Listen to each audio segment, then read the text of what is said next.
ہمارا ٹاپک ہے حمد. ہم ہماری کلاس 9 کی نصابی کتاب کے صفحہ نمبر 100 پر ہیں. سب سے پہلے حمد کی تعریف. حمد ایک ایسی نظم کو کہتے ہیں جس میں اللہ تعالی کی تعریف، حمد ثنا اور بڑائی بیان کی جاتی ہے. حمد ایک عربی لفظ ہے جس کے معنی تعریف کی ہے. یہ کئی زبانوں میں لکھی جاتی رہی ہے، عربی، فارسی اور اردو میں بھی آپ اس کو اکثر دیکھ سکتے ہیں. رب کی تعریف ہر زبان میں اور ہر مذہب میں پائی جاتی ہے.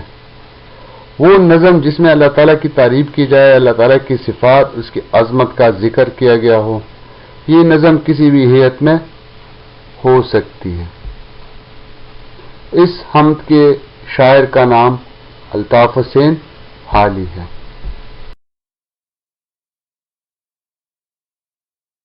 اس سے پہلے ہم اشعار کو پڑھیں گے، اس کے بعد مشکل الفاظ کے معنی اور اشعار کی تشریح کی طرف جائیں گے انشاءاللہ.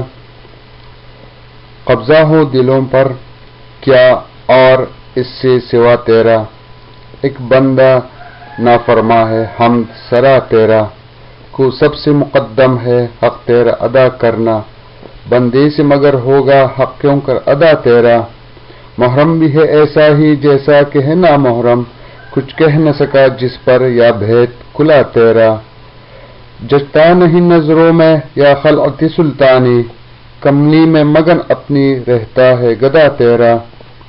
عظمت تیری مانے بن کچھ بن نہیں آتی، یا ہے خیر و سرکش بھی دم بھرتے صدا تیرا. تو ہی نظر آتا ہے ہر شے پہ محیط ان کو، جو رنج و مصیبت میں کرتے ہے گلا تیرا. نشے میں و احسان کے سرشاہ ہے اور بے خود، جو شکر نہیں کرتے نعمت پہ ادا تیرا. طاعت میں ادب تیرا اسیا سے ہے گو بڑھ کر، اسیا میں ہے طاعت سے اقرار سوا تیرا. آفاق میں پھیلے گی کب تک نہ مہک تیری، گر گر لیے پھرتی ہے پیغام صبا تیرا. گر گر لیے پھرتی ہے پیغام صبا تیرا، ہر بول تیرا دل سے ٹکرا کے گزرتا ہے، کچھ رنگ بیاں حالی ہے سب سے جدا تیرا. تشریح کی طرف. اشعار کی تشریح کا طریقہ کار کچھ یوں ہوتا ہے کہ سب سے پہلے شعر کو غور سے پڑھا جاتا ہے، پھر اس میں مشکل الفاظ کے معنی تلاش کیے جاتے ہیں. ہر شعر میں شاعر کوئی نہ کوئی پیغام دیتا ہے، کسی جذبے کا اظہار کرتا ہے، یعنی ہر شعر کا کوئی مفہوم یا مرکز خیال ضرور ہوتا ہے. اس کو تلاش کر کے پھر اس کی تشریح کی جاتی ہے. تشریح ہر ایک ٹیچر اپنے ذہن کے مطابق کرتا ہے.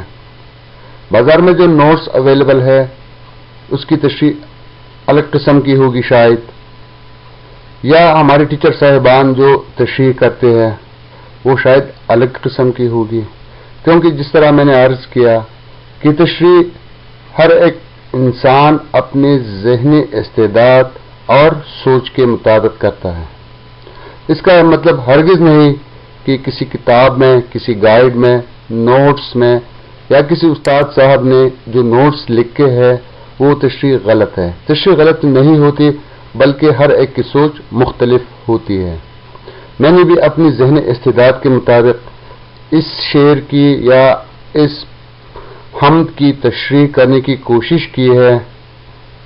تو سب سے پہلے آپ اس کو پڑھیں اور اپنی نوٹ بک میں ضرور اس کو نوٹ کریں، کیونکہ اس کے ساتھ آپ کی رائٹنگ کی پریکٹس بھی ہو جائے گی اور آپ کے لیے آسانی ہوگی اس کی تشریح کرنے میں. آپ کسی ایگزام میں، کسی ٹیسٹ میں آپ اسی کو لکھیں گے. میں پڑھنے کی کوشش کرتا ہوں جو کچھ میں نے لکھا ہے.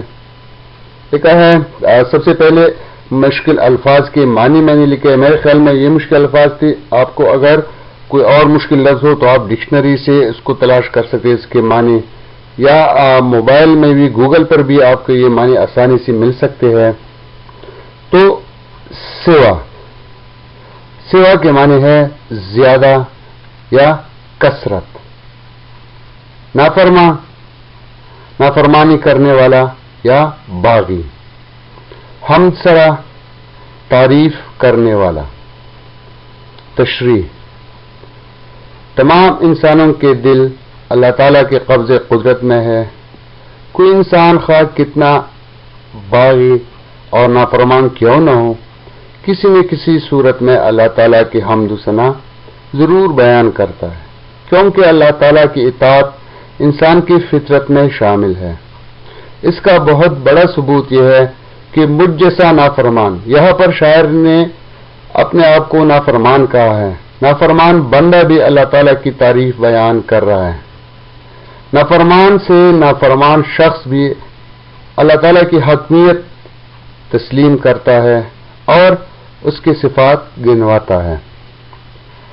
مقصد یہ ہے، جس طرح میں نے مرکز خیال کا ذکر کیا، تو اس شعر کا مفہوم یہ ہے کہ اس کائنات میں جو کچھ بھی ہے وہ اللہ تعالیٰ کے قبضے قدرت میں ہے۔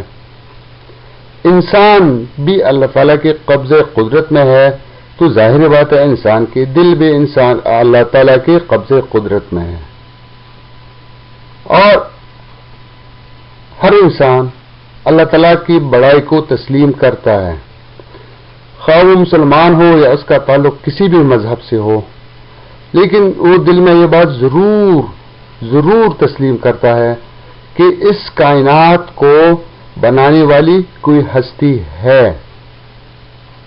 جو اس کائنات کے نظام کو چلا رہی ہے۔ یہاں پر شاعر نے اپنے آپ کو نافرمان کہا ہے۔